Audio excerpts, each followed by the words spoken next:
องบ่มักอายบ่อนใดคือบ่ให้เป็นเคยจักทีเงินคำของอายก็มีพอแต่ละทีมีแต่ลับตาสั่ง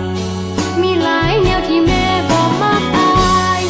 ถ้าเว้าไปอายคงบ่อยากฟังเว้าลดหนาบ่เป็นหยังดอกนาสิตั้งใจฟังและเปลี่ยนแปลงตัวเองที่แม่บ่มักอายขี้งอนไงที่แม่บ่มักนิสัยนักเลงที่แม่บ่มักคนเว้าอวดเก่งแถมยังเปิดเพลงก่อนหน้าเดือนเมืองน้องเว้าแบบนี้ยิ่งดีเปลี่ยนทุกเรื่องสิเศร้ากวนเมืองให้แม่น้องภูมิใจขอบใจแม่เจ้าที่เว้าให้เปลี่ยนนิสัยยอดหักเจ้าหมดใจอายจึงยอมทุกอย่างต่างในหูกระปดออกทำนาตัดผมแน่ปล่อยให้ยาวเฮ็ดหยังขอบใจน้องที่เตือนอายอีกครั้งขอบใจนางที่สั่งให้เป็นคนดี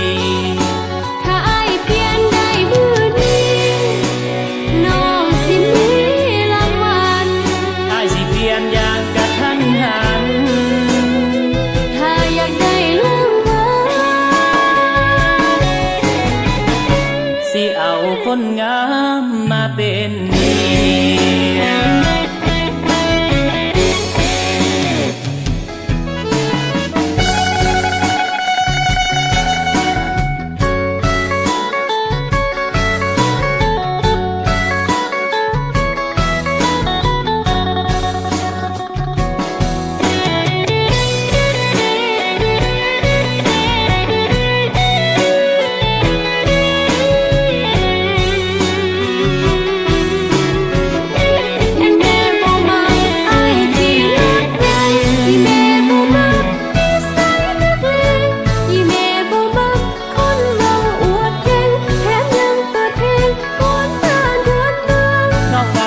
นี่ยิ่งดีเปลี่ยนทุกเรื่องสิเศร้ากวนเมืองให้แม่น้องภูมิใจ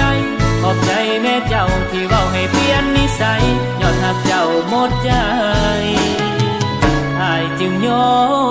มทุกอย่างต่างในหูกระปดออกทำนาตัดผมแน่ปล่อยให้ยาวเฮ็ดหยังขอบใจน้องที่เตือนอายอีกครั้งขอบใจนางที่สั่งให้เป็นคนดี